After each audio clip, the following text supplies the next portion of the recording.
मंत्रिपदाची शपथ घेऊन 8 महिने उलटले तरी अधिकार नसल्याने राज्यमंत्र्यांमध्ये अस्वस्थता आहे। सामाजिक न्याय मंत्री संजय शिरसाट आणि राज्यमंत्री माधुरी मिसाळ यांच्यात अधिकारांवरून मतभेद झाल्याचं समोर आलं।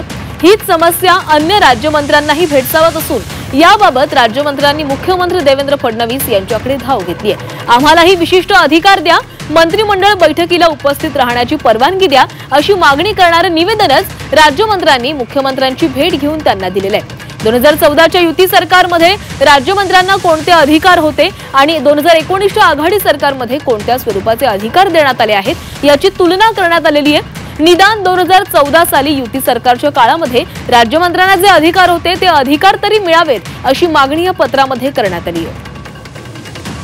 आणि या संदर्भात अधिक बोलूयात आमचे प्रतिनिधी ओम देशमुख आपल्यासोबत आहेत। ओम, राज्यमंत्र्यांमध्ये काहीशी अस्वस्थता पाहायला मिळते आणि याच संदर्भात आपल्याला अधिकार मिळावेत म्हणून त्यांनी आता फडणवीसांना पत्र लिहिल्याचं कळतंय, काय अधिकची माहिती आहे?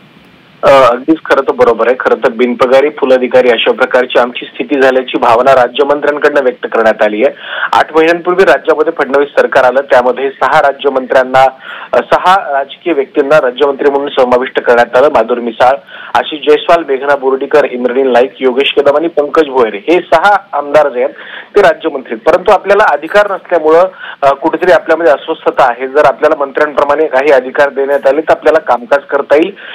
विधान भवनामध्ये अधिवेशन काळात उत्तर देण्यापलीकडे आमच्याकडे काहीही काम नाही अशा प्रकारची खंत सुद्धा राज्यमंत्र्यांकडून व्यक्त करण्यात आली। त्यामुळे किमान विभागनिहाय बैठका घेण्याचे आदेश किंवा अधिकार आम्हाला असावेत आणि या संदर्भामध्ये ज्या काही प्रकारच्या सूचना यापूर्वीच्या 2 सरकारमध्ये होत्या तशा प्रकारचे अधिकार आम्हाला देण्यात यावे अशी एक मागणीच राज्यमंत्र्यांनी मुख्यमंत्री देवेंद्र फडणवीस यांच्याकडे केल्याचं कळतंय। या सगळ्या राज्यमंत्र्यांनी काही दिवसांपूर्वी मुख्यमंत्र्यांची भेट घेतली, या संदर्भातलं निवेदन सुद्धा मुख्यमंत्र्यांना दिल्याचं आता समोर आलंय। त्यामुळे खरं तर मंत्री विरुद्ध राज्यमंत्री होणारा वाद आणि एकंदरच राज्यमंत्र्यांमध्ये अधिकारांच्या वाटपावर असलेली एकंदर नाराजी या सगळ्यावर मुख्यमंत्र्यांकडून काय तोडगा काढला जातो आणि 8 महिन्यानंतर तरी सुद्धा राज्यातील या राज्यमंत्र्यांना अधिकार मिळत आहेत का आणि एकंदर कामकाजातलं होणारं सुसूत्रीकरण आणि त्यांची नाराजी या सगळ्या गोष्टी दूर करण्यात मुख्यमंत्र्यांना तरी यश येते का हे देखील पाहणं खऱ्या अर्थानं महत्वाचं असणार आहे। आणि या संदर्भामध्ये योगेश कदम यांनी सुद्धा पुष्टी दिली आहे। खरं तर आम्ही मुख्यमंत्र्यांच्या निदर्शनास काही गोष्टी आणून दिल्यात,